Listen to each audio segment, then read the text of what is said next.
Hit the wrong button. Hello, everybody. Well, that was unfortunate. Welcome to Sports Curmudgeons. Here's Sunday, April 1st, 2019.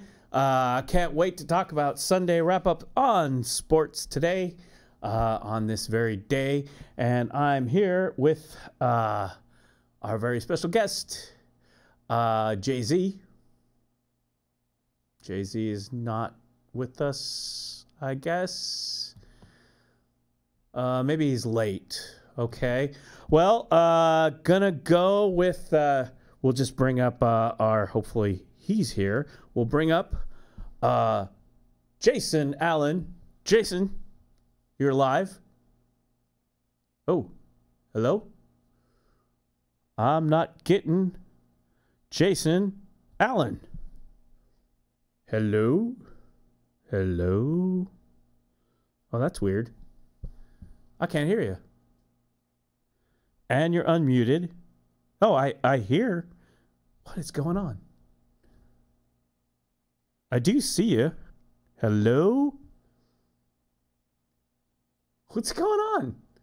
Oh, yeah, sure. This is definitely... Oh, that's so weird. Oh, let's try it. There you are. Hello. Okay. The button lies. Literally, I unmuted you and it was still muted. Oops. Said unmute. Sorry, man.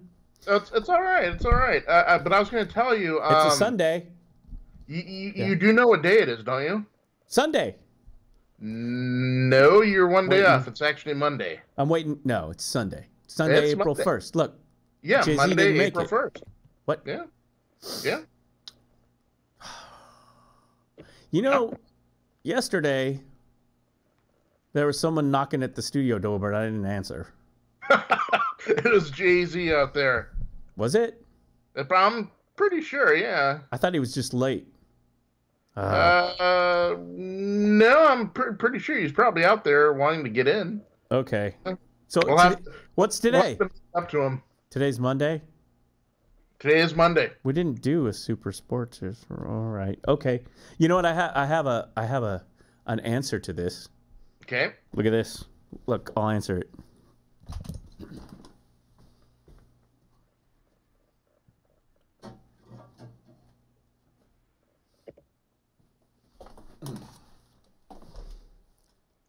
Right there. You can't see it, probably. Nope. But yeah, we've got our own Jay-Z, the fluffy bear. Yeah, you don't want to know my nickname for that. Well, that was going on. Well, you know what? Maybe I should just change. Should we do sports, or maybe I should just change the? Oh, I didn't load it. Wonderful, wunderbar. Never mind. I can change it somewhere else. Okay, well, jeez, what a weird way to start. Well, you know, it is an April Fool's show. Yeah, and the joke's on us because everything was running smooth until I stopped the record. I hit the wrong button, and then I unmuted you, and it said it was unmuted, but it wasn't. Which is pretty much all my tech stuff is like that lately. Yeah. Like completely like that. So should I change it? Oh, you know what? Should we do sports first? Yeah, I can change it later, I guess. Yeah. We're talking, yeah, let's do sports. You can still call in and help us out because, oh, brother, what a mess. Oh, look at what I'm drinking. You wait till you see. So I had to run an errand, and I went out. Guess you wouldn't guess where this is from. It has a green straw. You're gonna love this too. Maybe I shouldn't say this. I did something for the first time I've ever done down here. Okay. Well, I'm drinking this big, like 30-ounce tea. Yeah. So I've had a pot of coffee and I'm drinking this tea, so I'm really hopped up on caffeine, and I'm in ornery mood. And the antihistamines are probably working out of my body, which do you know what the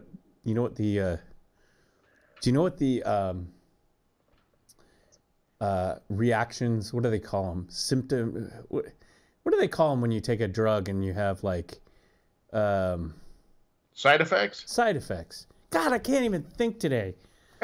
No wonder, because it's Monday. I hate Mondays. The side effects are irritability. Oh, I've been irritable since like the day I took that pill. I was like, oh. I mean, I'm already irritable. I'm always irritable, but I drink caffeine and take antihistamines. I figured it out. You remember that movie Train Spotting?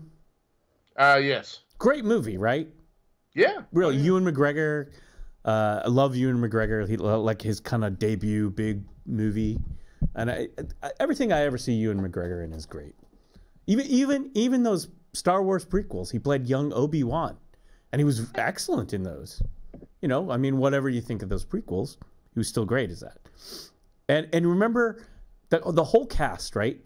There was these guys, and generally most of them were kind of chill, and they were all the heroin addicts. And then there was the one guy who was the angry, rough 'em up guy, and he was the one guy who wasn't on the heroin. That's kind of me, right? I'm the guy who's not on the stuff. Everyone else is like edibles and whatnot, and hey, man. And I'm like, it's like, maybe you should have an edible. No, maybe I shouldn't have an edible. I'm straight-laced. I'm straight edge, and I want to punch something. You know? Dude, what's wrong with him? He's sober, man. Exactly. Sober people are angry people. That's right. The more that you know. I actually have something to share later if you want to see. Oh, my God. Wow, that start just sort of mixed me up. Not that I'm not mixed up already. So maybe we should look at the sports while we're at it here. Sure. And see what we got going. There was a lot of sports, as we know. Oh, here it is. Here's what I need. Hang on. I'm pulling it up. So we were going to come back. People were out. Stuff was happening yesterday, unfortunately. So the March Madness, we're into the Final Four. And I did catch that U of O game. Right. And that was a bummer. They played well, I thought. Yeah. I think U of O played well. They just ran into a better team. Yeah. Here's the thing. And I always say this because I do this from the sideline in basketball. I'm always like, take it to the inside. Take it to the inside. Draw some fouls. And I know it's hard, But if you look at, for example, the Blazers, like Damian Lillard, he can pop off threes, but sometimes he takes it to the inside and he's going to get draw fouls or something's going to happen. He's going to get a basket or get a basket and foul or draw fouls or whatever. Go to the line. I always do like taking it to the rim. Now, admittedly, they were a heck of a defensive team. So, it was what it was. Or UVO, but I thought they did well. It was too bad. I was like, oh, I think they could do this, but whatever. They hung in there. No, they did. So there was all these upsets, right? Oh yeah. So Auburn. Yep. Defeats UNC. Yep. And Charles Barkley is yet still insufferable. Yep. Insufferable. Kentucky goes down. And then Kentucky Auburn goes down. So we got Auburn, and I'm looking at 538 right now. 27% is in the Final Four. We talked about Virginia and Oregon. Of course, Virginia won that. And then Virginia and Purdue.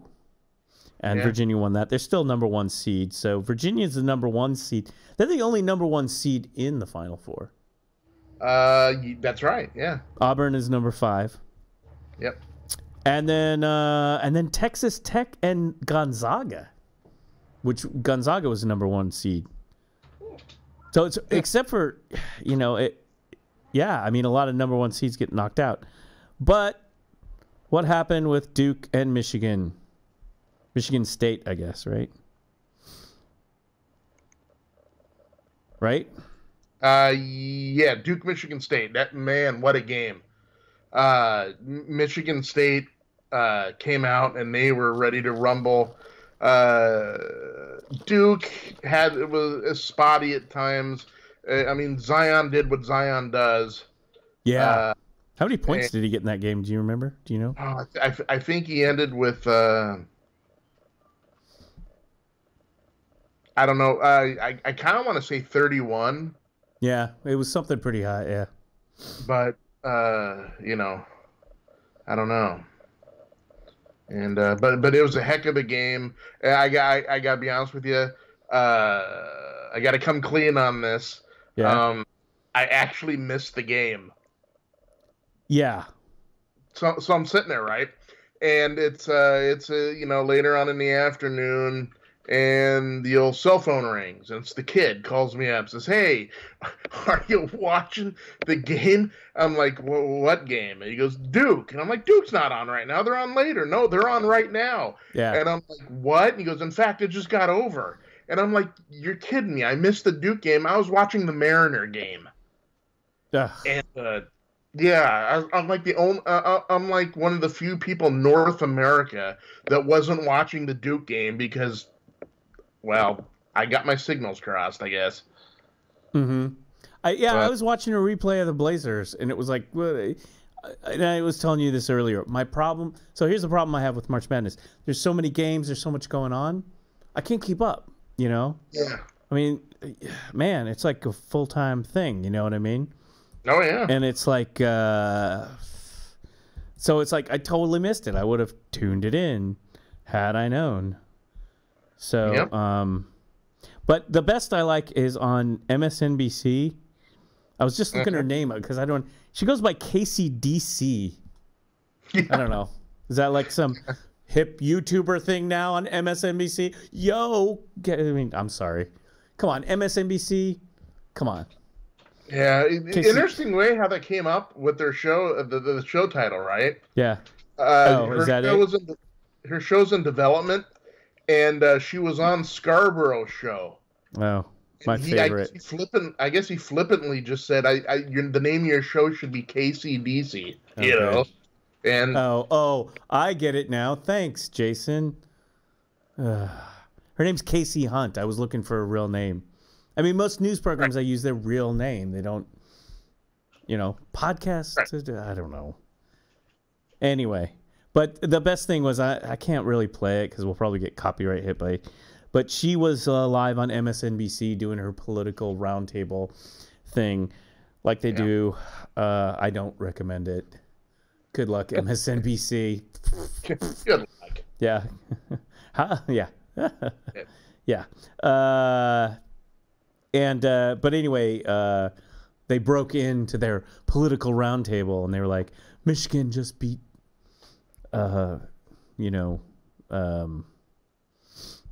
Duke, and she just like trashed them right there on the air. She's like, obviously, Michigan type person. There you go. Oh, you could definitely tell that she was not a Duke fan. Yeah.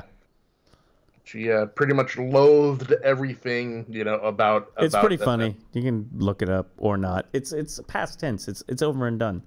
But here's the thing. Okay, so here's the thing, right? Mm-hmm. I'm kind of old school. I'm old school about my sports and everything. And I was telling my friend who's a woman, I'm like, I don't know. I guess we're watching man drama here because boy, there's lots of tears. I kind of want less tears, I watched that old. I watched an old Voyager episode last night, right?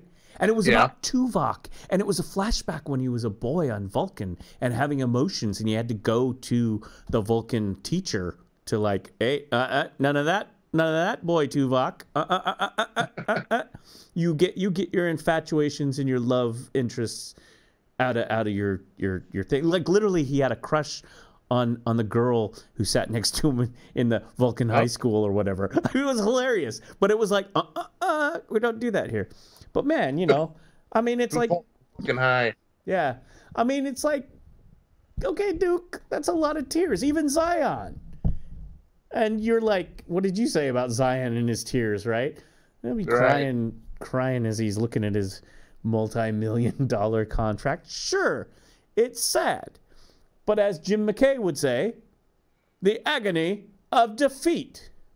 And if you're not that skier flying off the mountain, wiping out in the crowd and the fences and everything, you know. Mm-hmm.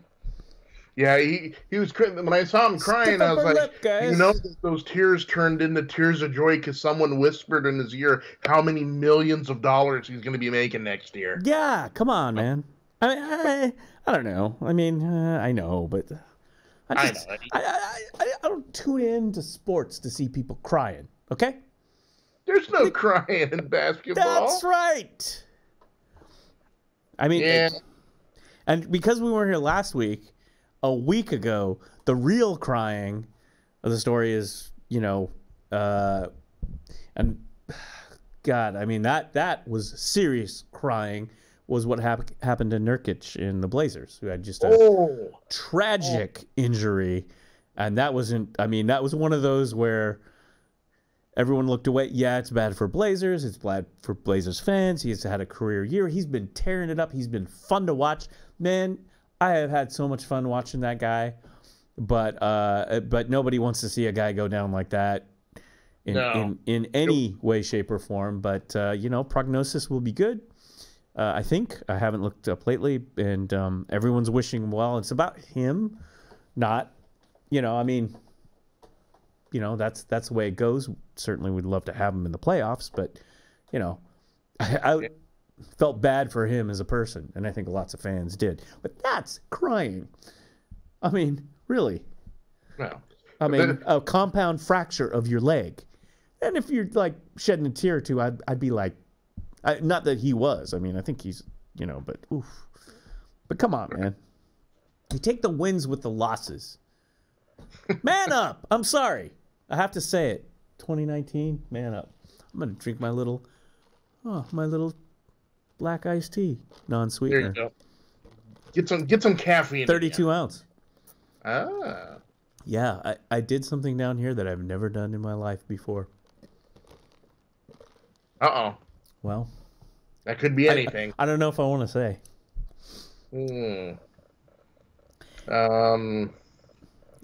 Let's see here. No, I'm not. No, I'm gonna refrain from speculation. Yeah. Let's just say I was like looking for a bucket. Oh. Well. Nah, never mind. No, I didn't. There's not a full facility down here, and I wanted to get going on the show. A full facility. We got to put in one of those honey buckets there. Well, I found a honey bucket. Yeah. It's like, well, look, I want to go live. I was telling you, we got to go live. Let's go live. Excellent. Tea goes right through me. I know. Man up. No tears. That's right. And, don't worry, it's under the desk. They can't see the bucket. I know, it's horrible, isn't it? All right, so that's that. March Madness, so what do we got the percentages here? Oh, I had Jay-Z's predictions he sent me in. Okay. Oh, what the hell is that? Oh, did we get a... Well, oh man, how come this thing didn't fire off?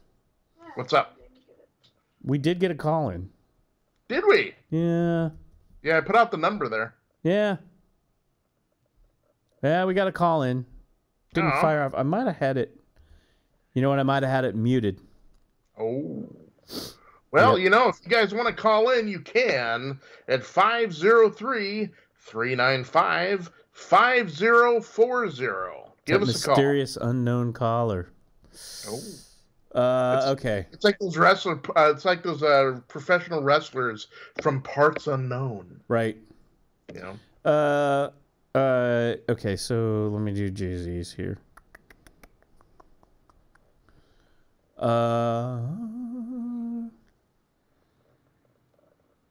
What? Oh, you know what? This I think this was Forget it. Uh-oh. Yeah. Did he send you another list? No, he didn't. Yeah, he sent it early. It was earlier in the day. Mm-hmm. And his predictions were totally wrong. Oh. Yeah. Yeah, he had Purdue and Duke. Oh, no. So there you go. There's Jay-Z. We'll keep him up there just on purpose. Yeah. So that was before those games on Sunday. Oh. So anyway. Boy, I don't know who's going to do it now. I mean, you got some good streaking teams like Texas Tech, and another streaking team, of course, is Michigan State. Yeah, so I mean, really, it's been the story of the upsets, except for Virginia. Yeah. Because Auburn, number 5, UNC, Texas Tech, number 3, beat Gonzaga, and of course Michigan, Duke. So Virginia, 538's got Virginia at 41%, Michigan State at 28%, Texas Tech 22%, and Auburn at 10%. So yeah, there you go. So really, Virginia's the only first seed. I mean, the Duke was an upset, but right. Whatever. Yeah. Where am I going with this? Well, where I'm going with this is Auburn's very first Final Four. I mean, this is the first time in their whole, school history that they've ever made it to the Final Four. Really? Yeah. Really? So, I did not know that. Oh yeah, this is a big thing for them. I mean, they have this. Yeah. Yeah, they have this area on their campus called Toomer's Corner. And every time they win, people they crowd the corner there and they go nuts. They TP everything. Oh, yeah. And it's turned into this huge to-do because, they've never been this far before. And so I'm waiting to see, if they actually are able to, win next game and get into the championship, what are they going to do next, right? It's going to be like burning cars and... Oh, please. I'm kidding. They're actually pretty well mannered down there. Yeah, but, it'll be interesting. My money, if I had to make a guess right now on who I thought was going to take it all, I would probably tell you I'd have to give the edge, and this is weird saying this, but I'd have to give the edge to Michigan State because they off Duke. They've got to be on this huge morale high, and I like Virginia, but they're consistent, but they're not flashy. And I think in the finals, you're going to have that flash. You're going to have to, and Michigan State seems to have that. So you think it's going to be? Virginia, Michigan State. Yeah, I would think that if I had to make a guess, I'm going to go on a record and say that it's going to be the finals will be Michigan State, not Auburn, Michigan State, Virginia. Yeah. Well, the odds are with you. Yeah. Yeah. Yeah. I can see it here. 538. Can I bring it? Oh yeah, there it is, right there. I can do this, especially after I screwed everything up. Yeah, there's Michigan State, 28%, Virginia 41, and Texas Tech down here, 22, and Auburn at 10%. So, yeah, that makes sense. Did I lose you again? Yeah, no, I was getting some breaking news from the kid. Kid walked upstairs, and I guess head coach for Duke, Mike Krzyzewski, made a remark about how Zion may not be going to the draft. He may be sticking around another year at Duke. No way. Yeah. So I don't know. We'll see what happens. No way. Yeah, that would be something. But I gotta think that he's gonna go where the millions are. Barrett's probably gone unless all of them made a pact after that game and said we're all sticking around, to see if we can win it one more year. But I got to tell you, that kid, he is a man amongst boys, and I would be shocked if he stayed around another year. If I was him or his family, You know, here's how it's going to go, right? The Knicks he's are like, right? Yeah, he's like, I'm going to stick around another year. And then his mom calls him on the phone and says, Zion, you're not sticking around another year. You're taking the millions. Okay, Mom. Next thing he's declaring for the draft. Come on. Yeah. The LeBron James rule. Right. I had to look that up, the LeBron James rule. I remembered it. It was fuzzy in my head, right? But it was a rule put in place after LeBron James, right? Right. So LeBron, straight out of high school, got recruited into the NBA. Yep. And then the NBA made a rule. Is it you have to be 19, right? Was that it? Yeah, you have to be 19 or you have to go to college 1 year. Yeah. Right. And so,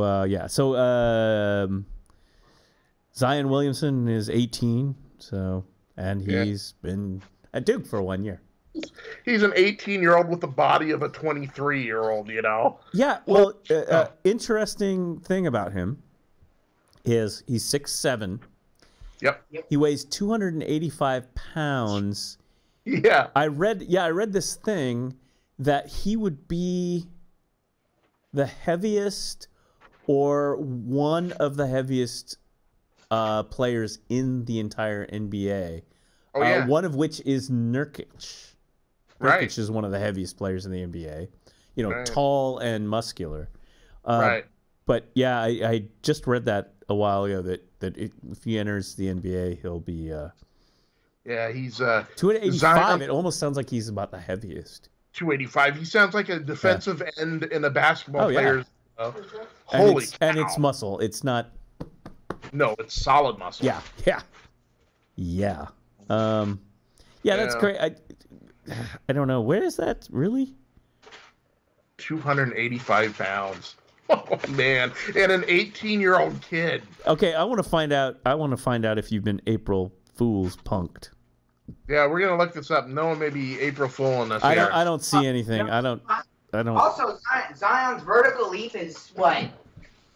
I think his now vertical leap is 43. My son is a certifiable Zion freak. I was just gonna say. I'm guessing. Here, Noah. I've been watching him since I've been watching him since he's been in high school. In high school, he was bullying kids left and right. Someone's a Zion fan. I know. There you go. Yeah. Yeah. When they tested his vertical leap, they had to put weights under the thing to just get a little higher. So hold on here. We're gonna do a reenactment from the Duke game. I get a phone call. Come here, Noah. Get in here. And he says, "Hey, did you see the game? It just got over." Good. I'm pretty sad. And I was like, "What game?" He goes, the game was on today. The Duke versus Michigan. The Duke game. I say, and then I had to say in this really sheepish voice, "Yes, watching the Mariners." Yeah. He razzed me about that, and he was pretty sad. He was. I kind of wanted to see Duke win. I had to talk him down off the ledge. The RJ kid did pretty good that game as well. Barrett's good, but it was him and Zion doing it all, and Michigan State is a much deeper team. Believe it or not, I have the breaking news right here that he's referring to. It was not an April Fool's punk. There you go. I'm good on you, because I would have called it. Where's the bell? I would have called it an April Fool's punk, but I got the story right here. I'll pull it up for you. Here, let me do it. Just plug it in right here. This is hard news. No, it's right an hour ago. Of course it does. Wait a minute. Well, hang on a second. It is posted April 1st, 2019, though. Yeah. Remember news? You don't remember? Remember the Mueller report? Oh. April Fools, no collusion. Gotcha. Coach can't. Okay, so let's see what it is. This is according to live right here on your screen. Clutch Points, ESPN's PTI says NBA prospect Zion Williamson will, in quote, forego draft, stay at Duke, ? Question mark. Well, what does that mean? There it is right there up on your screen. Question mark. All right. By Ralph Orense, posted April 1st, 2019. Keep that in mind. Right. How much did you want the Mueller report to be posted today? I mean, come on. That would be awesome. Yeah, okay. Punk to MSNBC, KDDC. Okay, after Michigan State Spartans eliminated the Duke Blue Devils from the NCAA tournament yesterday, ESPN is now reporting that freshman forward and collegiate sensation Zion Williamson is strongly considering returning to Duke next season. According to the report, Williamson's camp isn't really excited to be part of the teams that are expected to get the top picks in this year's draft. Oh, that would be interesting. At the moment, the 5 teams with the worst record in the NBA are, drum roll please, our favorite New York Knicks at 14-62. Yep. The worst record in the NBA. Phoenix Suns 17-60. Cleveland Cavaliers 19-58. Chicago Bulls 21-56. And the Atlanta Hawks 28-49. Right. Bulls and Hawks being 2 teams that Blazers just played recently. The only thing I can think of why Zion maybe would go to the Knicks is just simply because New York City. But, I mean, it's right. going to be... I mean, they better give him some help because that team, I know I'm not going to earn any brownie points from anyone watching from New York right now, but their team is crap. Well, yes, Jason, they have the worst record in the... They're worse than their record, man. And they're crap. And the reason would be... I think their owner perhaps is kind the owner of that team. Mm-hmm. Yeah. Yeah, no, I mean... Here's the thing. I think all eyes are on the Knicks in the offseason to see what next is going to happen. ESPN's report emphasized on the possibility of Zion Williamson going to the Knicks, saying that the 18-year-old forward's family does not want to be part of a dysfunctional franchise. Well, now, there you go. Exactly. Yeah. Hey, Arizona... They got nice weather all year round, right? Phoenix, yeah. I'm just saying, Phoenix, Scottsdale.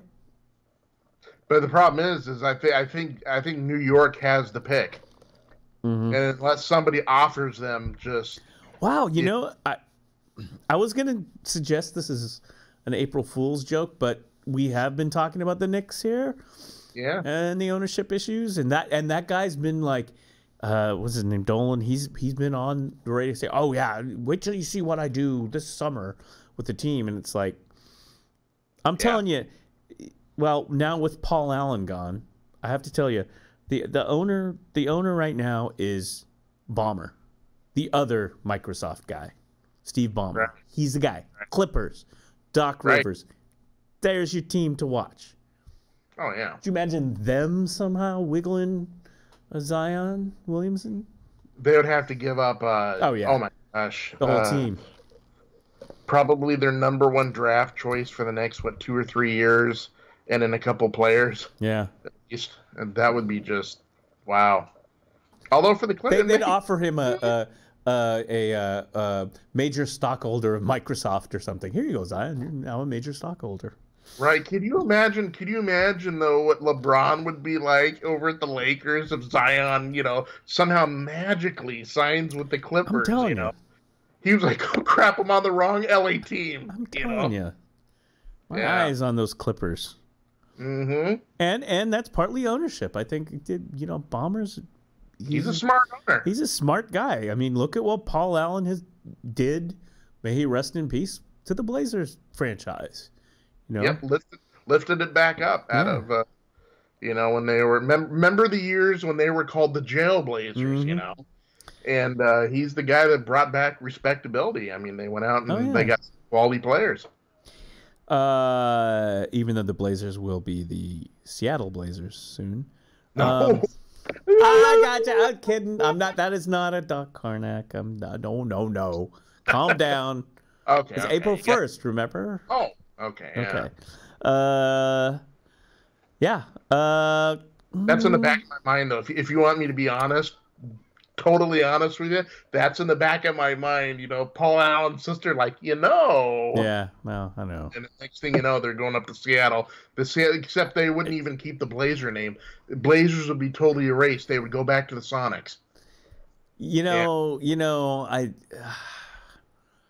don't know what Portland would be like. I don't know. It would be hard to imagine. Yeah. I mean, partly the Blazers is a homegrown sports franchise. We were one of the expansion teams. I know because I was there. It was like 1970. 1970, right? Yep. Harry Glickman? Harvey Glickman? Right? Yeah. The original owner? Yeah, Harry Glickman. Yeah. Dr. Jack Ramsey. Yeah. One of the early pegs, Bill Walton. Oh no, I go back to player, not coach, player, Rick Adelman. That's right. I got his. Yeah, I got to bring him out sometime. We got to decorate for the sports show, and I'll put up my old original team. Okay. Jeff Petrie. There you go. Lionel Hollins. Lenny Wilkens. Right, pre-Seattle Supersonics coach Larry Wilkins. Mm-hmm. Lenny Wilkens, yeah. Mm-hmm. Lenny Wilkins, yeah. Maurice Lucas, well, yeah, Maurice Lucas. Bobby Gross. I got his. But the one, Dave Twardzik. Yep, I have his too. But the one star of the Blazers that you all don't know is good old Dale Schluter.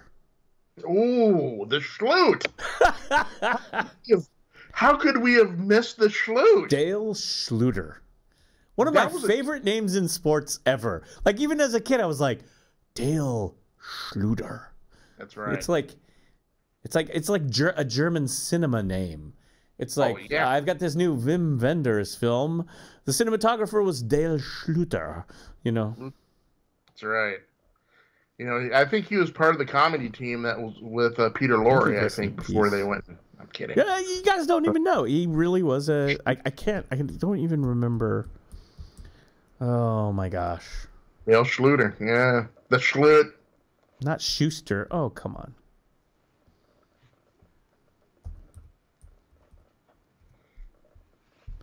Dale Schluter, there he is. Yeah, there. Oh, he passed. He passed in July 24th, 2014, in Portland, Oregon. How did we miss that? Yeah. Rest in peace. I'm just gonna pull this up here. Dale Wayne Schluter, born in 1945, passed in 2014. May he rest in peace. 6'10" center from Colorado State University. He was first selected by the San Francisco Warriors, 6th round pick, San Francisco in 1967. Pre-Golden State. Yep, pre-Golden State, San Francisco Warriors, NBA draft, and by the Houston Mavericks in 1967 in the ABA draft. Yep. Schluter played in the National Basketball Association from 1968 to 1978 as a member of the San Francisco Warriors, Portland Trail Blazers, 76ers, Atlanta Hawks, Buffalo Braves, and Phoenix Suns. Yeah, I love going through those websites to look at the old teams that don't exist anymore, like the Buffalo Braves. Oh yeah. Oh wow. He averaged 5.3 points and 5.2 rebounds over his career. He died of cancer in July 24th, 2014. R.I.P. That is, R.I.P. He was 1970 to 72 with the Blazers. The Schlute. Yeah, only 2 years. I felt like he was there longer, but it was only 2 years at Warriors, 2 years at Blazers, a year at 76ers, year at Hawks. We see that's 2 years at the Buffalo Braves. 2 years at the Buffalo Braves. Is this guy just going plays for 2 years? He's like, I'm 2 and then I'm moving on. And a year at Phoenix Suns. Yeah. And then here's the thing. 77-78. Okay, this is really weird. 77-78, he was actually back at the Blazers. Yeah. I think he was a reserve. Salute. So did he get a ring? Wow. Anyway, Dale Schluter, the Blazer, you all don't know. At some point for sports, when Jay-Z is here, we will go over the early Blazers. Yeah. Because I've got material, I've got signed stuff from the early days, leading up to the championship. So anyway, okay, so wait a minute. Okay, hang on. Zion also doesn't want to play for the LA Lakers, even though they have a player who's often been compared to him in LeBron James. If Zion does return to Duke, he will have another shot at the national championship. Although unclear whether RJ Barrett and his other teammates will do the same. As usual, during this time of year, though, it's all for April Fools. Here's to hoping Zion won't really forego the draft to stay at Duke. Right. So there you go. Yeah. Oh, I hate this day. First of all, it's a Monday. There's nothing worse in life than Monday, April Fool's Day. Right. Because you know, that jackass in the cube that sits next to you at work, you know, he's Mr. pulling his practical joke crap. Right. His name is probably Clifford or something, you know, Cliff. Yeah. Hey, Cliff. Hey. Okay, so we got that. And the other thing is, I did want to, because you don't want to forget, I did want to talk about the Final Four NCAA women. Right. Now, the Beavers lost, unfortunately, but U of O is in the Final Four, folks. You heard it right. NCAA women, second seed. U of O is Final Four. They're going to go up against number 1 seed Baylor. Right. And then Stanford and UConn. Connecticut is 2. So what do you think about that? Oh, my gosh. Why not? You know, I mean, you're going against powerhouses like UConn and Baylor. Well, Baylor is going to be the matchup here. And 538 does not have... I'll pull it up right here. Where are my 2? Boom. Here you go. There it is. Baylor at 63%. And Oregon women at 6%. That's right. What we're showing there for that. Stanford at 1%. This is for the tournament, actually. Yeah. And 21% to UConn. Actually, I'm looking at the final. So 85% Baylor versus 15% Oregon. So in that matchup, but I don't know.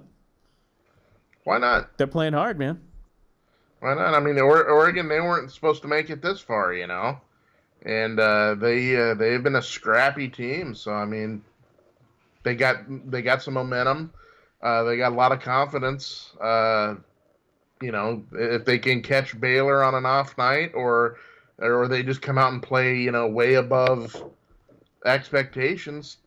Mm-hmm. You know, I don't know. I mean, they played a heck of a game over the weekend, and they look good. Their leading scorer, lady, last name of Ionescu. Mm-hmm. She's actually projected to go pretty high up in the WNBA draft. Yep. And she, I mean, like 3 minutes left, 3 minutes and to the end of the game, she single-handedly took that game over. Yeah, Sabrina Ionescu. Yeah. She's Romanian? She and why I just, you know, it was incredible just to watch, because you could see the will to win. I mean, and even she called it right in the what I found really interesting is in the post-game press conference, they're talking to her, and she was like, well, you know, things were getting tight. We're doing it, you know, we're playing for our lives. and I didn't want to leave it up to chance, so I figured I better take it over, you know. I'm like, wow, you know, and she admitted as much that there was no way she was going to lose that game, and so I guess she just told the other teammates, give me the ball, and she did it, and so the bad thing about she that, is a junior. yes. Yep. 21 and the years bad old. thing about that now is Baylor. I mean, who are you going to double team, right? Mm-hmm. You're gonna put two people on her at all times, so it could be. Yeah, I hope the rest of the team, you know, pitches in, because Baylor. I'm sure Baylor's gonna come out, you know, really all over her. So, I mean, go Ducks. Yeah. At the end of the day, you know, Oregon's representing really well. You know. Yeah. Men's team, of course, and obviously the women's team being in the Final Four. So good on you. Now, not only Zion, but Bol he declared. He'll be in the draft this summer, right? Yeah. Where do you think he's going to go? Oh, he'll go probably. I would say late first round. Mm-hmm. He is a big man. I mean, if he can stay, you know, of course, the danger is, you know, the old Greg Oden syndrome. I mean, Bol did get injured. I mean, he played a total of I think 9 games for Oregon. The Ducks. Yeah. You know, which is a disappointment. They were hanging their, you know, their tournament hopes on him, of course. Oh yeah, I think it would have been radically different. I mean, as good as they did, having a big man in the middle like that, especially against Virginia's big man, they would have canceled each other out. And I think in that case, I would have gave the edge to Oregon, because they were pushing the ball up the court way more forceful than Virginia was. And so, I mean, one wonders, you know, if there was a force in the middle there to shut down Virginia center, you know, what would have happened? Yeah. Well, it'll be interesting. Yeah, it'll be interesting to see. I mean, the draft will be an interesting one this year. Right, I agree. Late breaking news. Okay. Because I just looked at it. Blazers. I believe are at Timberwolves.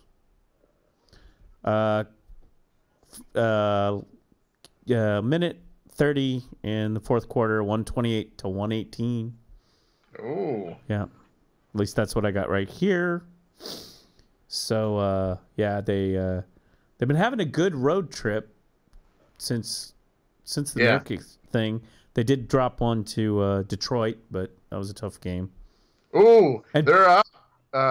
No, 130 to 118. 118. Now it's 132, 118. Oh, okay. Google's a little bit behind, yeah. So there you go. Again, a very positive, good road trip. Boy, the Detroit game was horrible. Yeah, off night. I mean, it was just it was an off night. It was like a low scoring. Like by the first half, it was like it looked like a college game. It was like in the 30s or something. It was like, hey, do you see the score? And I was like, oh yeah. It's like, yeah, it's the end of the half. It's like, oh wow. You know, it wasn't the end of the quarter. You know, no. So. Right, yeah. And excuse me. They had to have this shot in a skybox, and this gray-haired guy. I think there was smoke coming out, and I saw red lightsabers and stuff coming out of the skybox. Yeah. Bill Laimbeer. Oh! Yes. Now you'll see the true power of the dark side of the Laimbeer. Darth Laimbeer. And I had to explain, Detroit. It was like, yeah, you don't understand. Detroit, we Blazers, no. They're the dark side. We're the Luke Skywalkers here. This is not the Laimbeer years, you know. Right. You know, and back then, when they were, you know, the Isaiah Thomas, Bill Laimbeer days, he even got broke his nose or his face or something. Had that mask on. And had a mask on. Yeah. So he was a Sith Lord of the NBA. Right, so he was. We're actually trying to look up because somebody said, is he like a part owner? And I wanted to say, I think he is. Huh. Is he or part of the end game? Blazers win 132-122. Yeah. There you go. Good road trip. Yeah. Well, I think and they're it's like win one for the Nurkic. It's like it is, and that was the one thing I thought. So here's my observation about the Blazers. Yep. Super fun team to watch right now. If you're a basketball fan, certainly if you're a Blazers fan, you are getting your money's worth. Oh yeah. This is what I mean. They're as a team play. I have to say, well, except for the 90s, I don't know. Seeing them execute as a team like that and watching guys step up. Yeah. Zach Collins steps up. I mean, they all step up, And I'm really happy with the trades they made in January, February, because I think we need Cantor. Cantor was playing some good offense even in that loss, and Rodney Hood. Yeah. Oh yeah. Oh yeah. He's a good player. And CJ's not on this road trip either. Right. He's at home still working. They're still recuperating. Right.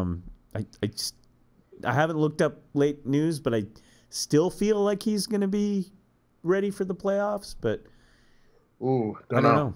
I see, me personally, I'm fine. It's like, put him in rehab. Do what you need to do. The rest of the team is stepping up. They're still winning games. Keep them healthy. We already lost the big guy to a really epic, tragic, ugly. Yeah, one. The typical. This is the worst. This is as bad as it gets on the court injury. It was like, even if he would have been injured, but that injury, that the worst that it can be. Oof. Yeah. The one where people are like, please don't show the replay. I mean, you should have seen social media. It was like, oh God. I'm actually going to look this up because I'm curious. I have not been following CJ's. And you know what? I think he's still doing his podcast, so I don't know. One day ago, let's see, Rip City Project. What are they? Hang on a sec here. We might as well talk the basketball. Okay, postseason. No, they're talking about. I don't know. Just trying to see.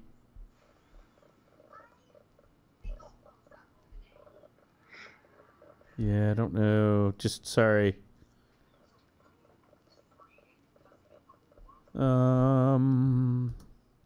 Injury update. Sorry, I've been doing pretty good. It's still got a little lingering cough from. Most of the reason we've been out is I've been sick. 4-game. Yeah, I think they're kind of playing this close to the. They're basically just saying, he's not coming back. He's not coming for the road trip. He's not even coming on the road with us, right? He's going to stay back and do his rehab. So I think since last update I heard, the team will not speculate when he's coming back. So yeah, we'll see. I'd let that guy take his time. Oh yeah. You don't want to force him back and have him either injure himself worse. Well. Or whatever. I mean, that's what I was trying to explain. Someone is that here's what you have. Well, it was freak accident, but what you risk so much in a team that has a great record, that's going into the playoffs, that's positioning themselves for the playoff, is guys getting injured. Right. Yeah. And what I have noticed on this road trip and I saw it on Detroit, and there's some real issues right now with the officiating because Lillard's getting hammered, and he's really complaining on the court to the refs, and rightly so. He's getting smacked in the face. Yeah, I've seen that in multiple games, and Lillard's just like looking at the ref, going, "Hey, what the hell?" I mean, and that's the thing. It's not. I think it's less about officiating and more about what are you going to do? Smack me down and get me injured, and for the rest of the postseason, That points to some of the biasness of the NBA refs, right? You really think that sort of happened? That stuff would happen to either Curry or LeBron? Yeah, I know, right? You even sneeze near those guys, you're getting a technical, right? So I mean, yeah. I think Damian has a legitimate, gripe. Mm-hmm. I mean, there's a couple times where he was just getting manhandled, and they were just looking the other way, and I'm like, wait a minute, this guy's an all-star. You can't just treat him like that. Yeah. But I don't know. I've always had the. Go ahead. I was gonna say, as old Blazer fans. Yeah, that's always been an issue, right? Like the Drexler years and stuff. It's like, hey, you need a whistle. Blazers have a real, Blazer fans have a real, thorn. A chip on their shoulder. On the shoulder about that. Yeah. In fact, I saw that on social media with some of those calls and people going, "Oh yeah," and it's, I guess the call came down from the commish, right? It's like. Which I don't think that's the case at all. I mean, come on, guys. I think though there is a inherent sort of favoritism. Mm-hmm. Well, you saw it with Jordan, you saw it with LeBron, you saw it with Kobe. There's just some players that got that little extra special treatment because I don't know if that's to be fair. I don't know if that's the case, even in Lillard's case. But my issue is, there was a lot of. I did not like the officiating in the game that Nurkic got injured. Yeah, pretty suspect. Yeah, and that was kind of like a thing. It's like I kind of hope they review this because. You have some hard plays and you have a guy go down hard, like get injured and go down hard. I actually do think the NBA needs to review the refs and say, did you guys let a little bit too much go by? Even if it's both teams, that's fine. Right. You do not want to see that on the court. You do not want to see that. I mean, yes, you could also say, well, that was a fluke, but you don't want to see you don't want to see Lillard go into the basket and just literally get hammered in the face and get his nose broken or something in a game, and the refs are like, "Oh, I don't know what was," you know what I mean? And that and that's how the tone of the game. Refereeing is a balance in anything, right? Well, when you blow the whistle, you don't blow the whistle. Did you see or hear about that little kerfuffle there in the Warriors game? I was just thinking of that. It got, man, at one point there are players on the Warriors, that were actually pointing and laughing at the ref. Yeah. In fact, did KD get fined?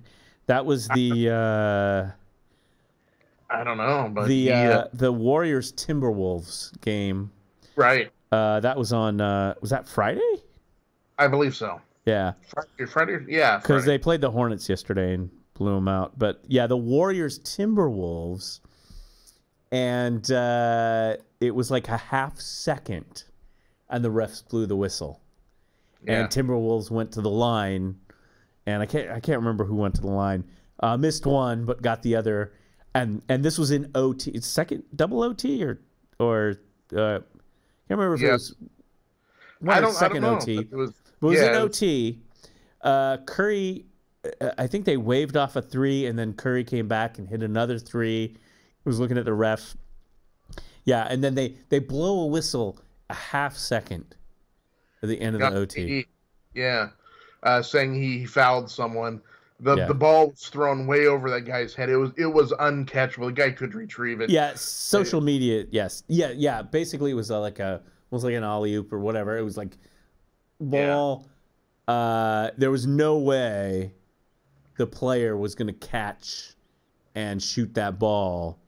But they called the plow literally a 0.5 second. If I saw that right, and you know the refs were looking to do a makeup call kind of. Oh yeah, the whole coach, the whole team was like, it was. If I looked at the replay, it was a foul. Technically, I think you could see the person was fouled, but it just was so goofy. It's like one of those where it's like you basically made the call that wins the game. Yeah. Like, there's no way. That game is now over. Yeah, I thought it was kind of a ticky-tack call also because Durant didn't extend his arms. I mean, there was some I would call it incidental contact. I mean, they were rubbing up against each other. It was. And but I think the ref was looking for something and he found it. I don't know. What I saw, it looked like maybe it was, but it was just like, if you blow this whistle, this game is over. Yep. You've just called the game because all they have to do is make one free throw, which they did. I agree. They've won the game because there's a half second left. Whether it's football or over. basketball, especially, a game should never be decided on a last second ref call.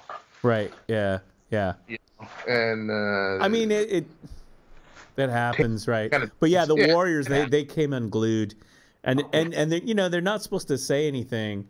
I did watch the interview. You hear that on social media, like, oh yeah, I'll check this out. And Kevin Durant, right? And it's like, oh, I can't say anything about that. Okay, let me say this about that. And then he's like, I'm probably gonna get fined, aren't I? Yep. Okay. You know what I mean? Because they're not supposed to say anything about the refs. They'll get fined. Right. I think KD. He was like, he wanted to keep his money, but it's like, I think he'll be okay. I think he's not gonna go bankrupt if he just gets fined. Right. Did they ever get fined when they were like pointing and laughing at the ref? Because usually I don't know. It's usually if they talk about the refereeing, you cannot, as a player or a coach, you can't like diss the refs or whatever. Right. The NBA, that's a finable offense. I don't know, and I don't know the history of that when that came into play. Yeah, I don't know either, but they're real touchy on that. The league. Yeah, the league. It's just, you know what, it might. And again, I don't know the history of this. If you do, you can tell us. It could have been some sort of union negotiating thing or something. Could have been something with the refs. Right? It could.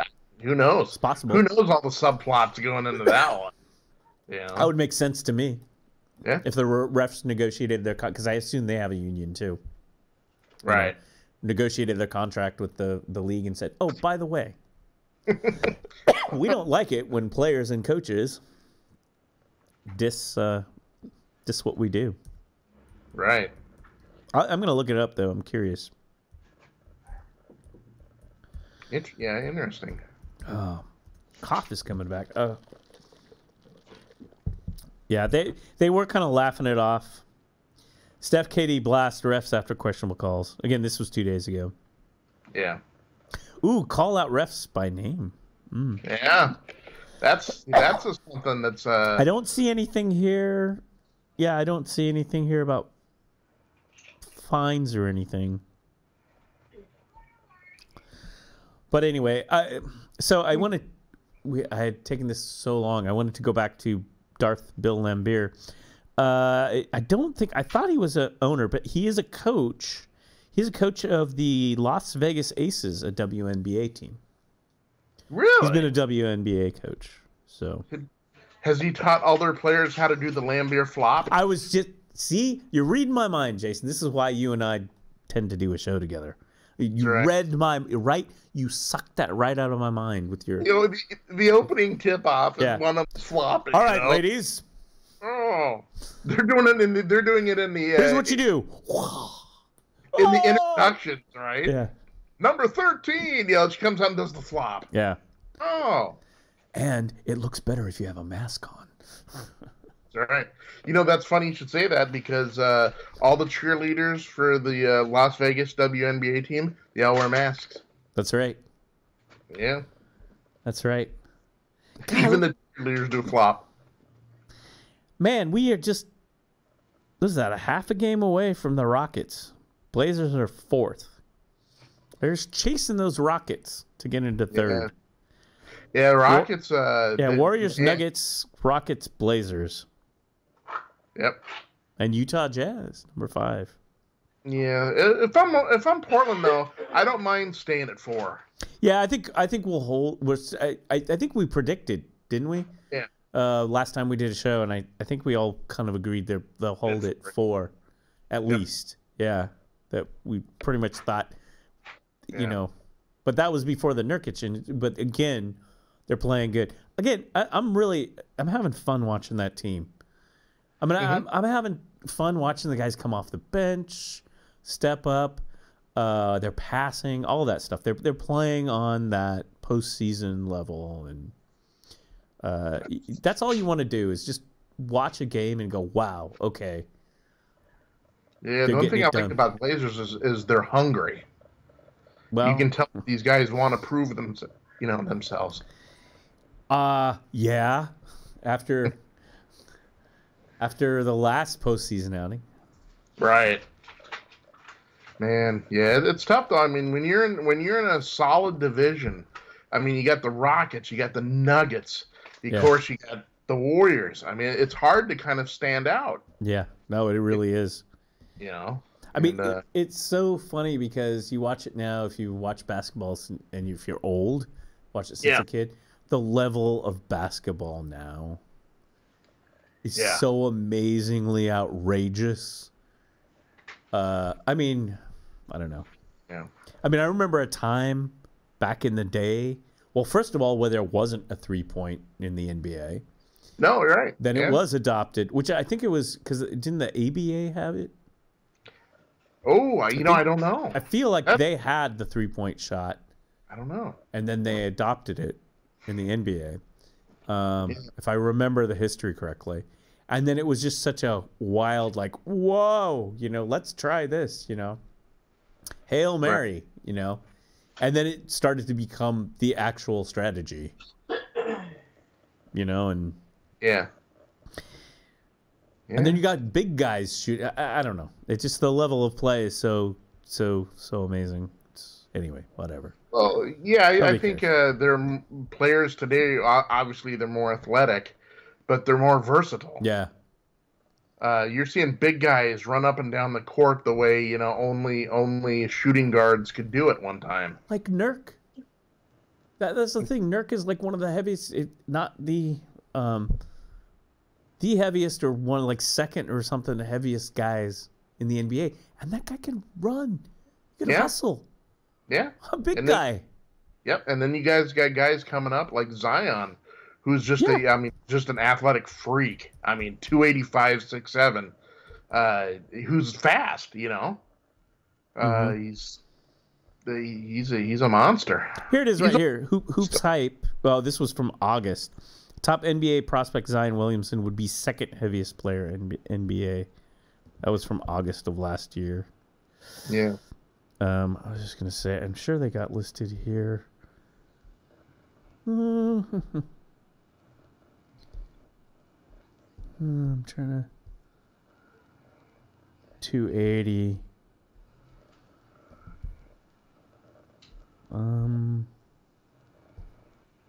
Well.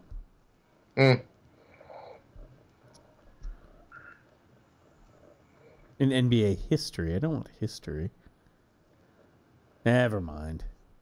I just want it at my fingertips. Computer, just give it to me the way I want it. Where's our interns? Where aren't they, this is it. I think this is the guy who's the heaviest. Boban. Maranovic. Yeah, 291. Wow. Oh wait, but is he still playing? Never heard of him before. Oh yeah. He's still, yeah. He's a 76ers. Ah. They got him listed at 290. So yeah, he's 76ers, and he's another one of those. He's a Serbian guy. He's a Serb. Yeah, well, you know. Yeah, Boban. I think he's the biggest guy. Nurkic might be second. He's Maybe. up there. Yeah. Yeah. But anyway, there you go. Weights of the NBA players. There you go. So what else you got? I think we beat that. Beat it into the ground. Yeah. Not much. I mean, it's other than the sports, it's been pretty quiet this weekend. I do have there was some soccer update or football. Watch the replay of the big match over there in England, jolly old England. Liverpool versus Tottenham. Yeah. And that was a heck of a match. It was a good match. As a Hotspur fan, I cringed. But Liverpool, man, they are good this year. Oh yeah. Holy cow! I mean, Jurgen Klopp, who's the German coach, he's like top. He's like right there up in the top. In fact, he, interestingly enough, has had some words about the German national team. Even it was like kind of direction and whatnot. But yeah. But Jurgen Klopp, he's really done a lot. You know, they're loving him over there, and he's like totally like Liverpool. We're gonna, not against players, but yeah. They haven't been as proud of the city since the Beatles, man. I know. Yeah. Well, you know what their theme song is? Uh-oh. Yeah. I know what it is here. See, I know this, and I'm not even a big. Was help. Who did this song originally? Oh, it's Rodgers and Hammerstein. "You'll Never Walk Alone." Oh boy. Is the anthem of Liverpool.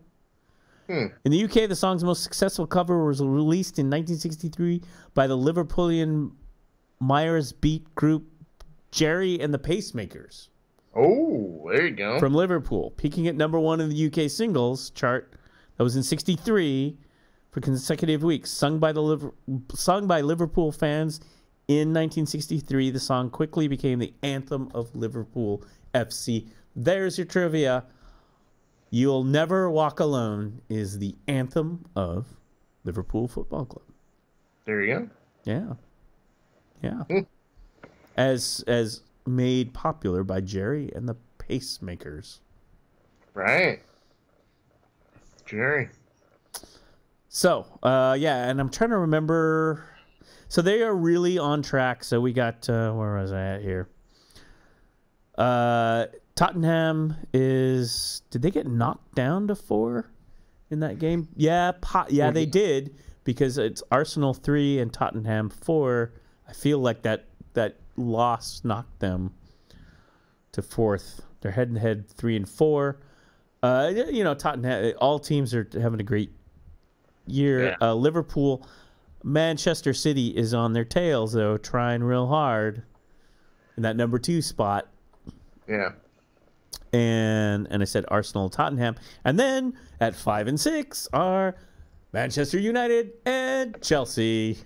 And Chelsea. Yeah. Chelsea. Yeah, and they're tied record. Points are a little bit higher. 79-77 for Liverpool and Man City. So it's really looking pretty good. Liverpool could take the Premier League, which I wanted to see last time. It's been like how many years that they won that title? Yeah. I'm going to look it up for you. But great matches. That it's getting toward the end there for those top matches. They're always really good. One league. Let's see. 25 years. Ooh. It's 25 years to the day. Oh, this was no, this is 2015. No, it's more like 30. Yeah. I love it. I love it when you type something into Wikipedia and they give you something posted in 2015. Right. No updates? What? I said no updates? Yeah, it was basically 89.90. Looks Gotcha. like. So, yeah.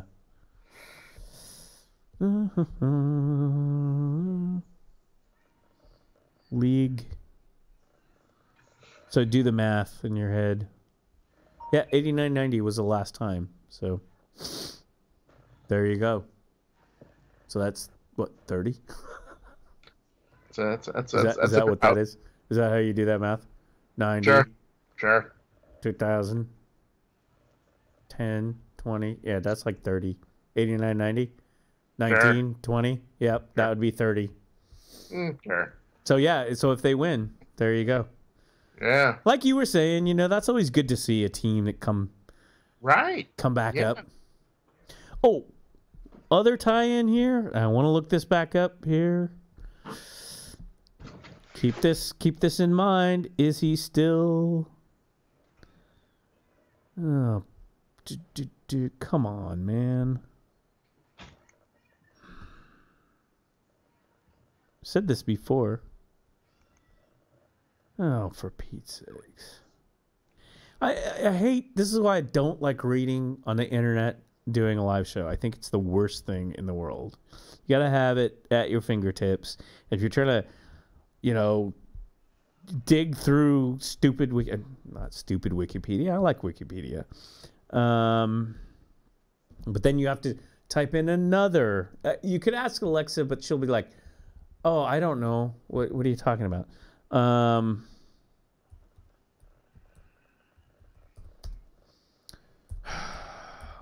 Type it in one more time because I've been talking about this before. Yeah, well, he's an investor, supposedly. LeBron James has an investment in Liverpool. Oh, his stake is now worth $32 million. That's of May of last year. Yeah, so I don't know. I mean, investment, I would say he's a part owner. Obviously, $32 million, that's a minor stake. So I guess that's why he's not technically listed as because he wouldn't be a major owner, but anyway. But LeBron, he has, if they win the championship, he has his Liverpool stake too. LeBron will be singing "You'll Never Walk Alone." Aw. Anyway, okay, there you go. What do you think? Your predictions? Think Liverpool's going to take the Premier League or Man City? I'm going to say Liverpool. I'm going to say, let's see, what are the matches? 33-38. We got a while yet. I'm thinking Liverpool too. 36. Well, got a ways to go yet. Got until May. We have until May, so we do have a while yet. So we'll see. Right. So 2 more months. Or about a month and a half. Mid-May. Yeah. Before that, it looks like the season's over.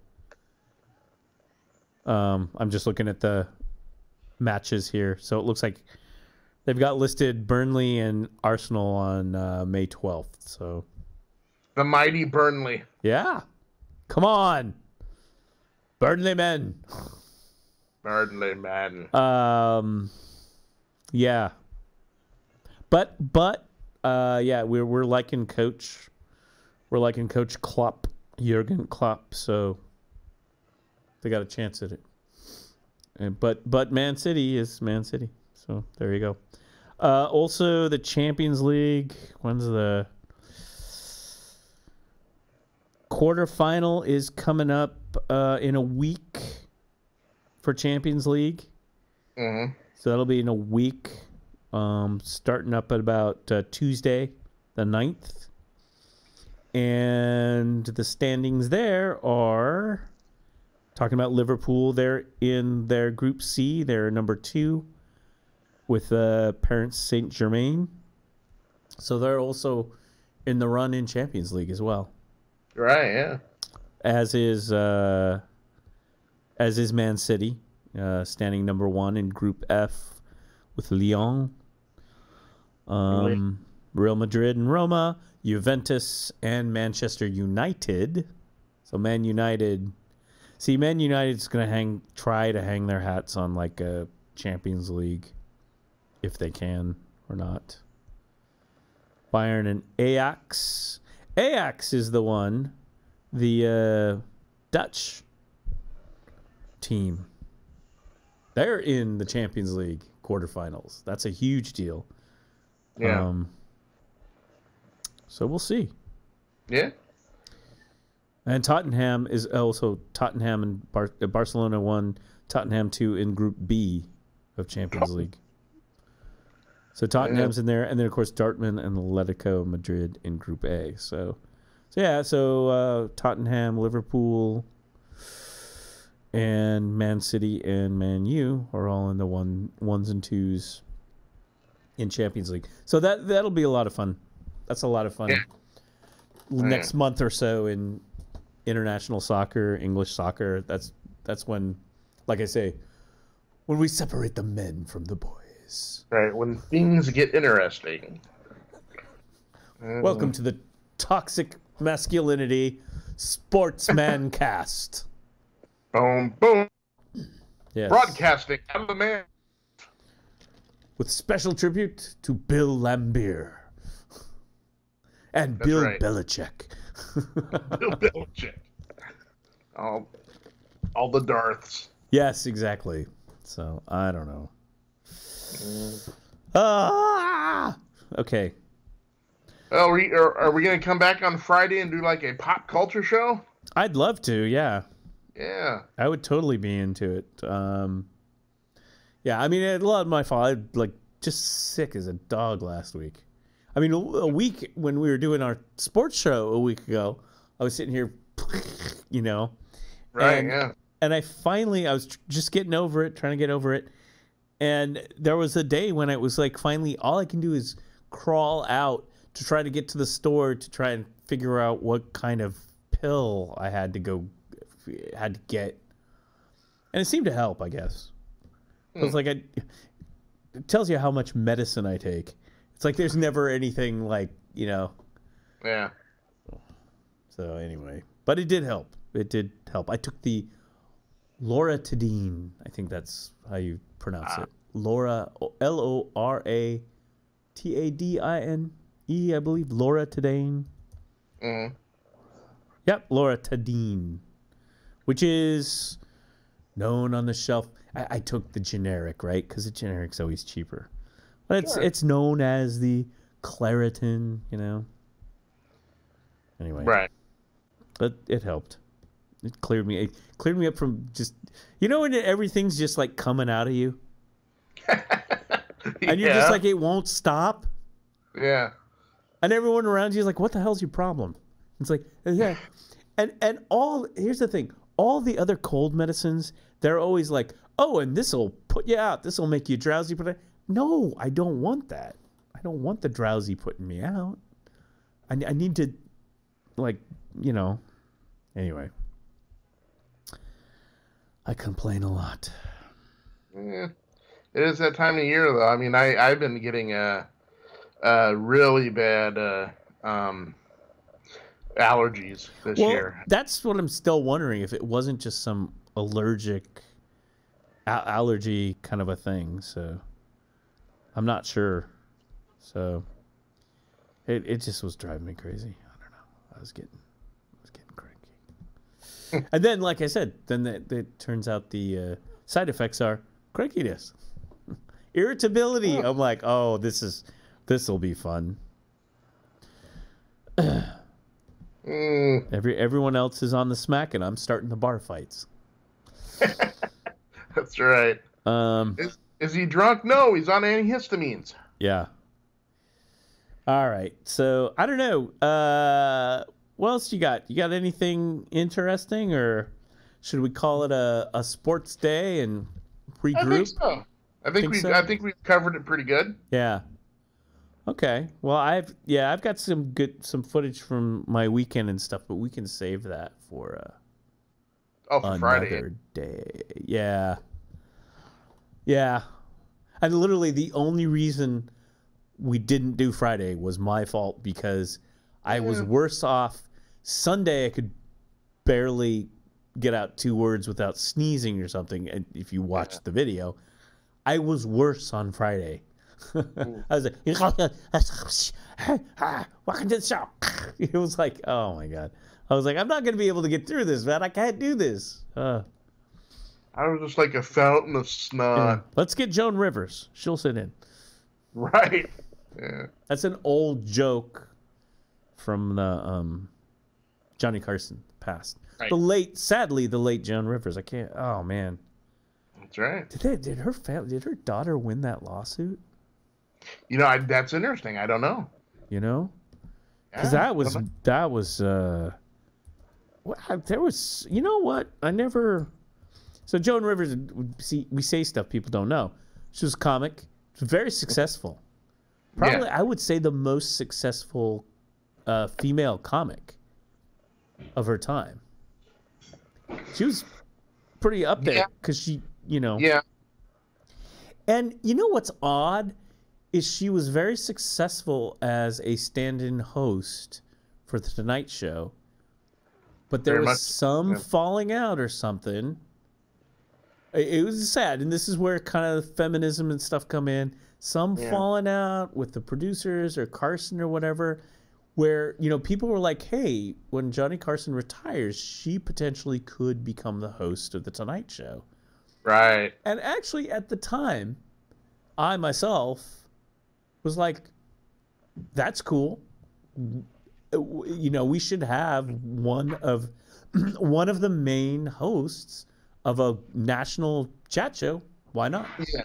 And, you know, I really thought when Carson was going to retire, I really thought it was going to be Letterman. Well, yeah, it was like Joan Rivers, and then there was an issue there, and then it was, and I can't remember what it was, and then it was Letterman, and instead we got Jay Leno. It caused kind of a rift between Letterman and Leno. There was a feud for a while. Yeah, there was a movie. I want to see it. Rivers rose to prominence in 1965 as a guest on The Tonight Show, hosted by Johnny Carson. Right. Oh, in 1986 with her own rival program, The Late Show with Joan Rivers. Right. So Rivers became the first woman to host a late night network television talk show. Yeah, it didn't run very long. I think it was only a year or two. Yeah, and then she did the Joan Rivers Show, 89 to 93. Yeah. And that was a daytime show. I do remember that. Right. And then later and then of course she did the thing with her daughter Melissa. Yeah, she had the red carpet like for E! Entertainment for a lot of years. Yeah. I always thought she was a good host. She was a good interviewer. I mean, she had that kind of comic late night that whole kind of shtick. You know, with celebrities and interviews and stuff, she was very good. She was very, very good. I always thought she was very good. So she had. I was gonna see here. Yeah, she was undergoing a minor throat procedure at an outpatient clinic in Manhattan, Yorkville, Manhattan.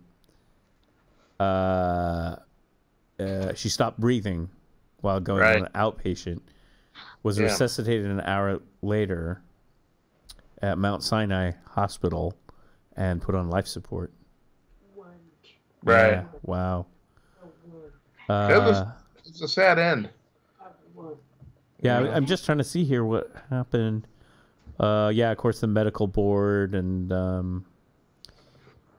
they didn't respond to deteriorating. I'm trying to see if... Yeah, on January 26, 2015, Melissa Rivers, her daughter, filed a malpractice lawsuit against the clinic and doctors performing surgery on her mother. The suit was settled for undisclosed amounts in May 2016, with the doctors accepting responsibility. So she must have made millions. Yeah, kind of died of malpractice. It's horrible. God. Yeah. Yeah. Anyway, yeah, it's interesting because we could talk about this next time. I'm trying to get rid of. Do you have a stack of like videotapes? Old videotapes. You know, I don't know. That is very. I think somewhere around here we have like a box or something like that. Yeah, you'd know if you had a stack, if you had a box, and you kept running into it. What the heck's this box? What the hell? What videotapes? Who watches why videotapes? do you still have? Yeah, exactly. Yeah. Although, turns out, the hip kid, remember with the LPs and everything, cassette tapes and videotapes. Are they coming back around? Oh yeah, they are.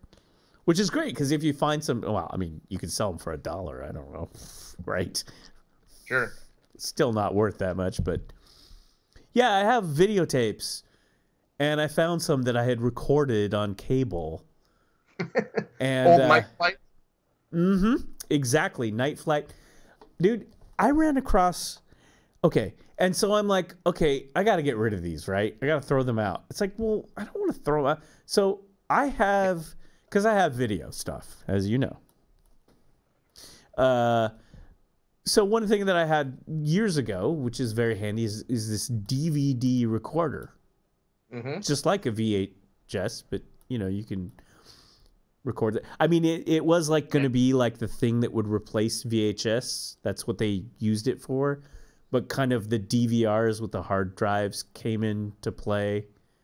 Like this was over 10, 15 years ago, right? So the whole DVD and doing with a disc where it was like you could just TiVo it and go, hey, look, I just recorded it, I mean, everyone does that now. You don't have all this crap in the cloud. Anyway, Jason, well, so I just, because you can pop in a disc and just run it off, right? And there's a digital. So I'm just going through. It's like, yeah, I don't want this. All right, I'll pop this in, see what. Okay, I'll just put in a disc and. So I've recorded on these DVDs, like, dude, I've got 12 hours of Dragnet. Right on. 12. Excellent. And some of these have the commercials. Oh, so you got to zip through the commercials. Yeah, but it's like what, 30 years later. So, like. So what were you thinking at the time? You're like, I gotta have this Dragnet. Oh no, it would be like it was actually a Night Flight Marathon, and I love Dragnet. Oh yeah. I mean and we're talking the 60s version of Dragnet. It's got all the the marijuana story and the LSD. Oh yeah, all of those classics in there. I mean, really, like I'm like I gotta throw this out, but then it's like, damn, I really do like this. I could just put this on and be mesmerized. I mean, when Joe Friday goes off on a lecture, oh yeah, there's just no stopping. No, it's great, and I love that he's so tragically unhip. Oh yeah, he calls them youngsters. Okay, as I was just because I could actually throw it in, run it off on a disc, because at least the DVD is like a disc, right? So yeah. Guess what? Guess where those go? Because you can go to Fry's and buy a bunch of blank DVDs, and you could get because now we do Blu-ray and HD, right? Well, VHS isn't even high def, so it doesn't matter. Well, you can just get these things for nothing, right? So it says, well, you have a spindle, you could stack up like 500 of them in a spindle anyway. So there's 500, or here's 500 videotapes that take up a room. Anyway, exactly. You do the math. and I hate chirping things around too. I just hate stuff. I'm the anti George Carlin. Like, I don't want my stuff. I don't want to and have to go over here and get a new space and then put new stuff in it. What are you going to do with the old stuff? I don't know. I got new stuff. I put it in. Anyway, go look up the George Carlin routine. It's actually not stuff. Stuff is the television version. Right. He has a non... stuff. Yeah. It's the same routine, though. Right. But anyway, yeah, so there's the one, and so I just like check on it. It's like, okay, so recording, and one of them is like a guy who's squarer than Joe Friday, who's wearing the blocky glasses, probably voted for Agnew in the primaries. Spiro. Yeah, I mean, with the Republican white wall haircut and the thin tie and the suit, right? And with he's the T-shirt, America, love it or leave it. Oh, no, T-shirt, sir. Well, that would be under it. Right. That's actually the sticker on the car. Don't ask. Right. I remember that sticker growing up. Oh, yeah. Mm-hmm. And so he goes into the office to talk to Joe, Sergeant Joe, and Officer Gannon, Bill Gannon, his partner. Mm-hmm. He's like, Joe, I just want to teach my kids. I want to get the kids. And he's like some business leader and philanthropist. I mean, he's a donor to the Republican Party. Probably a Rotary Club member. I don't know. Nothing against the Rotary Club. If it was Big Lebowski, he'd be like the little Lebowski urban achievers. Yes, but I mean, middle-aged man. I'm sure his wife probably wears pearls. And so he goes in. I mean, it's just, you gotta watch this. He's like, goes in and discusses with Joe Friday about how he wants to influence the kids to not, go on the drugs or anything. Yeah. And so he gets some ideas, and it's like, maybe you need to reach out to the young people and have the young people do it. So Square Nerd Man goes to the classroom to influence these young kids to come up with posters and stuff. And it's just like, it's hard to describe. You just have to watch it. And these kids are who are all young Republicans themselves, are like, yeah, we need to influence, sir. And the nerdy guys, this is just great. You kids are making me proud to be an American. I mean, it's just like, I came up with this poster. It's sort of alternate universe, Only doofuses sniff glue or something. It's stuff like that. I mean, I don't do this justice by describing it. You know what I'm talking about. Another kid with a sign saying, grass is what you mow. Exactly. But that doesn't even do this episode justice. It doesn't even come close. I can tell you this, but trust me, until you actually see it, hear the script, hear the acting, and the words come out of the actors' mouths in this episode of Dragnet 1968 or whatever it is, or 67 or whatever. Yeah. You have to actually watch it and hear it with your own eyes and your own ears. It's like an alternate universe. Yeah, and you're just going, oh, this is just it transcends. It really does. It is. It's painful though. You know what? I find it so epically fascinating. On a comedic level. On a like the Mystery Science Theater kind of level. Oh yeah. That, and yet also, it's like anything there. And having kind of been around at the time, I do remember. But it's like an anthropological document. Oh, I think so too. Of its time. Yeah. That screams Nixon and silent majority, Oh, yeah. Oh, yeah. I mean, this is the heart of the Nixon years. We were going to the moon. We were deep, deep, deep into Vietnam. The whole LSD and the drug culture. The music, the counterculture. you know, and they kind of address all that. I don't think Dragnet got so much into the Vietnam stuff. I think I think Jack Webb was like, let's ixnay on the Nam stuff because that might be a little bit. I don't think he got necessarily political, except for he was very rigidly socially. Yeah. Right. Yeah. The social consciousness was not counterculture. It was the silent majority. You know, America, love it or leave it. You know. Yeah. Sort of ethos. Yeah. And it just tells you how painfully out of whack even then he was. Because I'm sure he was trying his best to influence, you know, get those youngsters, you know, back on the right side of everything. I don't know. It's, you know what, this is something we need to leave for Friday, really. Okay. You're opening up a good question, because it's something I've asked myself, being a fan of Jack Webb's. Okay? I gotta find, there is some, no, I gotta find it. But anyway, being a fan of his and his productions. Sure. Because you know, I grew up on Adam 12. I grew up on Emergency. Yeah. I don't know. I mean, as a little boy, in a white bread little boy back in the rough and tumble days, that was crack television for you. Oh, yeah. I mean, police officers doing police officer work, and then paramedics. Oh, yeah. The story of the early paramedics. And I know a guy who actually, you know, we could talk to at some point probably, who actually was really an early paramedic, and as a kid was influenced, or as, you know, someone was influenced by that. And it is to this day a fan of Emergency, a real life paramedic. Yeah. You know, remember when you were a kid, though, that's what you wanted to be growing up. Oh, yeah. I either want to be a policeman, or I want to be a firefighter. Or an astronaut.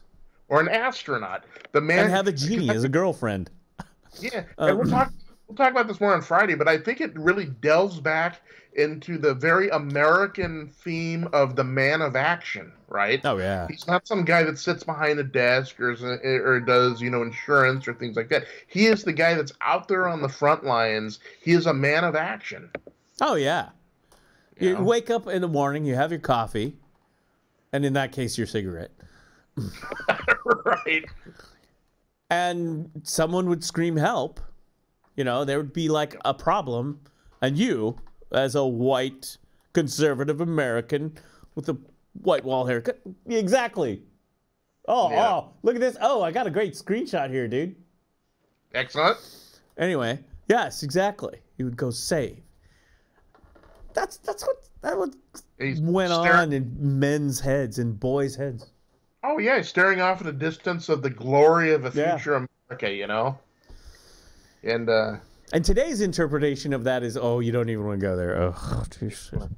There is an innocence to it, but then it's like, well, it's not. Yeah, I know. Yeah, there's an innocence to it. Yeah, I mean, there were other things too. There was socially conscious television. Sure. That tried to deal with, which I think was really. I mean, people think. I guess the thing is if you watch like Dragnet or something like that, you get an image of the United States, but it's a sliver. Oh, but even that sliver though is pure 100% non-diluted Cold War. Right. Yeah. Right. America as the patriotic, you know, eagles and I really. Yeah, the question you're opening up is, and I'm curious because again, I'm kind of a fan of his stuff. Take it within the context of and the problem we have today. I'm sorry, is you need to take things within the context, context of what you know. And yeah, there's arguments, but see, what you got to do though, slippery slope where someone, I'll show you the email I got from Craigslist this weekend. Okay. Oh yeah, my Craigslist troll. They pop out sometimes. Oh yeah, Yeah, you're just like, there's so much. There's so many things that I'm old enough to be able to dress someone down in an email and you will not recover, but I don't. Yeah. I can use the force on you. I am old and wise and crotchety, but I will not. The power of the curmudgeon. Just know that I do. I can insult you in ways you could never imagine. That's right. But That's right. I choose to not use that power. Right. But, you know, I mean, it's like there's always someone like we could talk about Jack Webb and all this stuff, and someone will come back and go, well, blah, this and that and that. And it's like, you know, I don't know. That's where I have this issue with what's going on in everything today. But you spark an idea that I'm very curious about. Okay. His politics, his personal, you know, what was frankly, my image of him is the guy was a producer, radio and television. Yeah. And like anyone, he knew a good thing when he saw it, as far as this is what is going to click with an audience. This is what people are going to dig. Yeah. And this is what people are going to watch. And this is what's going to get ratings. Ergo, this niche, sponsorship and money. Yep. And that's the end of the, it's like, hey, let's do this weird fantasy medieval thing and call it based on some books called Game of Thrones. Sure. Okay, let's do that. We just printed money, Right. Right? Yep. And I think Jack Webb was that kind of dude. Right? Well, I think so too, because he was tapping into that segment of America that was such under. I would even say that they were under assault, right, of a changing world, and they were going to steadfast for. They felt that they were under assault. Right, but it's that whole Cold War mentality. They were not under assault. That's the thing we can step back and say today. Is like they weren't under assault. But they felt under assault. And you actually see it today. Yeah.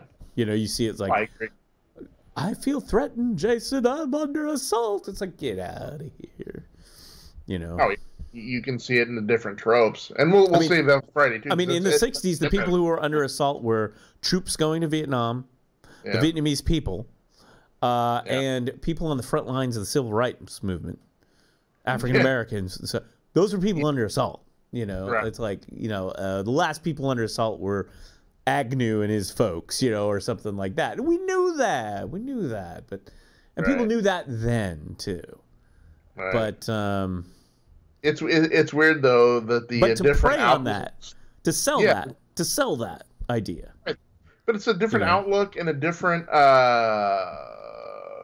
version of victimization, right? That they're not they are the victims now. 2019. 2019. Yeah. Hi, we're a news channel. Oh, you poor victims out there. Hi, my name's Sean Hannity. Right. Yeah, right. Oh, we're under, yeah, right. Okay, sure, the way of life. Judge Janine, sure. Now, that was fair. By the way, that was fair time. I just gave it equal time. Remember at the top of the program? Uh-huh. I said some things about MSNBC. Sure. See? Fair and balanced. Fair and balanced. Oh, look. She fell over, too. We report, you decide. Yeah. But, oh, my gosh. Look at this. It's interesting, though. Statue of Liberty falls over on the laptop as I'm trying to ring the bell. Oh, poor Lady Liberty. I know. When I said fair and balanced. Anyway. She didn't like the way you were talking about Jack Webb.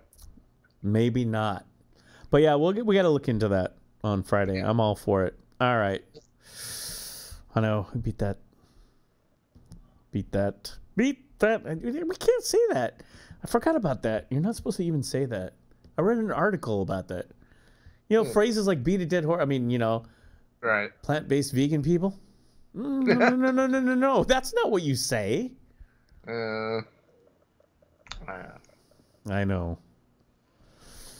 Uh, Exactly. what can you say except, well, I guess that wraps it up. Exactly. Oh man, you have no idea. I do have a lot to talk about, but I sense now. I sense that there's going to be another spring cleaning episode maybe on Friday. Oh yeah, there will be more. The problem is, and this isn't. Well, I don't think this is brand new. This isn't brand new. You know, there's always. I think there's always been a level of decorum. I mean, sure, you could be off here, you know, on the basketball court saying what you're saying to your buddies or whatever.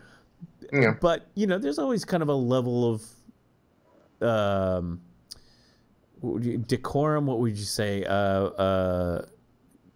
You know, how you discuss out in public, you know. Yeah, there was a standard. Yeah, and I've always felt that.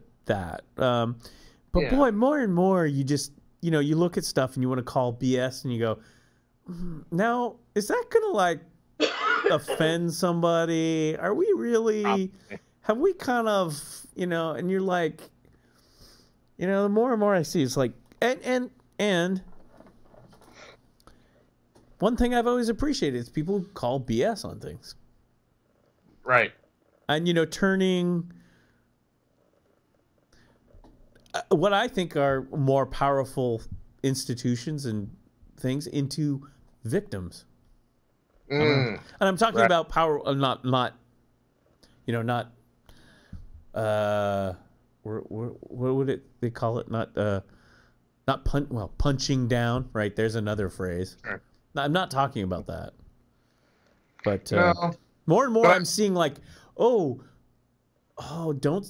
can't say that about this extremely powerful corporation over here. Right. Or politicians or people. It's like, what country am I in again? Right. Yeah. The soulless corporatocracy now What was gets that? offended. What was that United States kind of founded on? That rabble-rousing kind of... Yeah. Yeah. You remember, it used to be, at one time, it used to be vogue and hip to speak truth to power, right? Yeah, I don't know. Stand up against the man. Now it's, how dare you question, you know? Yeah. Yeah. Yeah. Or TV news, cable networks and stuff. It's just like, really? I don't know. I'm thinking about it. I don't know how to approach it in this day and age, but I've been thinking a lot about that lately. Yeah. Because I'm in an ornery, cranky mood. And that's what I think about. I say just let it out. Yes. We'll just we'll do it semi comedically though. We'll see. Parody. We'll see. I don't know. Well, we'll tune in on Friday. Maybe we can find a guest or something and avoid the whole damn thing. Maybe that would be a better idea. Right, Rebecca Housel. Yeah, exactly. That's what save us from ourselves, please, Doc Housel. Let's talk about America. Hey, Doc Housel, how you doing? What's coming up for the summer? Save us. Right. Anyway, you're our only hope. Maybe we should get on a sociologist or something. Oh God. Or I don't know. We got. There's other stuff that I actually have a list of stuff. Fossil finds, physics particles, all sorts of fun stuff to talk about. The fossil find I was just reading about this morning. The North Dakota. Yeah, the dinosaurs at the point where the asteroid hits. Well, it's that one big asteroid, which I think. Is that the Gulf of Mexico? No, it's further down. Basically, took a chunk out of the continent. Most of it's submerged. I mean, it's a gigantic crater. Most of it's underwater. But it created a wave that went all the way up, full of fish and all kinds of crap. So, but thinking about that sort of kinetic energy, when you have glass, literally the heat, glass shards. Oh yeah, yeah, pouring forth. Yeah, volcanic. I mean, that's what happens. The amazing. little glass balls because it's intense heat. Yep. So there's all kinds of stuff we can talk about. Yeah, I guess I got some stuff cooking in the back of the noggin too. That's pretty, Yeah. All right. Well, we'll get there. We're trying to figure some stuff out too. So. Oh yeah. All right. Well, I think we should sign off. It's been interesting. April 1st. So right. Yeah. So I hope you have a good week. We'll talk on Friday then. Oh yeah. All right. See you later. I'm getting out of here. Bye. All right. Just going to mute that up. And we should see you on Friday. If all goes well and I hit the right buttons.